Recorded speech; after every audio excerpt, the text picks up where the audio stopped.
Hello అన్నా car డబ్బు తెస్తుంటే Anakapalli bypass దగ్గర పోలీస్ చెకింగ్ అవుతుందన్నా. ఏం చేయమంటావు అన్నా? ఆ? నేను అన్నకి ఈ విషయం చెప్తాను, మీకు ఏం భయం లేదు, అక్కడ ఉన్నాను రా. చెప్పరా అన్నా మనోళ్ళు డబ్బు తీసుకొస్తుంటే దువ్వాడ రైల్వే స్టేషన్ దాటిన తర్వాత ట్రైన్లో చెకింగ్ అవుతుందంటన్నా. ఏం చేయమంటావన్నా? మీరున్నాను రా అన్నకి చెప్తాను. అన్న ఇప్పుడే ఫోన్ వచ్చిందన్న. మన కుర్రోళ్ళు కారులో డబ్బులు తెస్తుంటే అనకాపల్లి పైపేస్తారా పోలీసులు చెక్ చేస్తున్నారన్న. అన్న కుర్రోళ్ళు డబ్బులు తెస్తుంటే దువ్వాడ రైల్వే స్టేషన్ దాటిన తర్వాత పోలీస్ చెకింగ్ అవుతుందంటన్నా. ఆ డబ్బు మన నియోజకవర్గం ఎమ్మెల్యే గారిదిరా. ఎలక్షన్ కోసం అని పండుగ వస్తున్న డబ్బు. ఆ మూటలు మీరు రోడ్డు పక్కన గుంటలో కానీ ట్రాక్ పక్కన చెత్తలో కానీ పడియండి రా.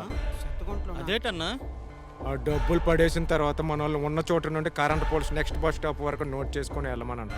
ఇన్ఫర్మేషన్ కరెక్ట్గా ఇవ్వమనండి రా. తెల్లారేసరికి మన డబ్బు మన చేతిలో ఉంటది. అది ఎలాగన్నా? రే సత్యం, నేను చెప్పేది నిజమే.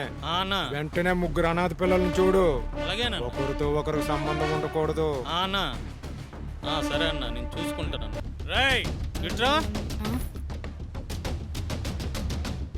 ఎవడ్రా నువ్వు?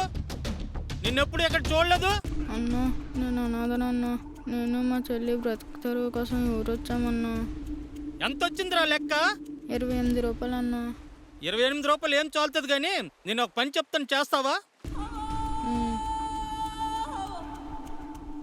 20,000 రూపాయలు ఇప్పిస్తా. చేస్తా అన్నా, చేస్తా అన్నా. 762/2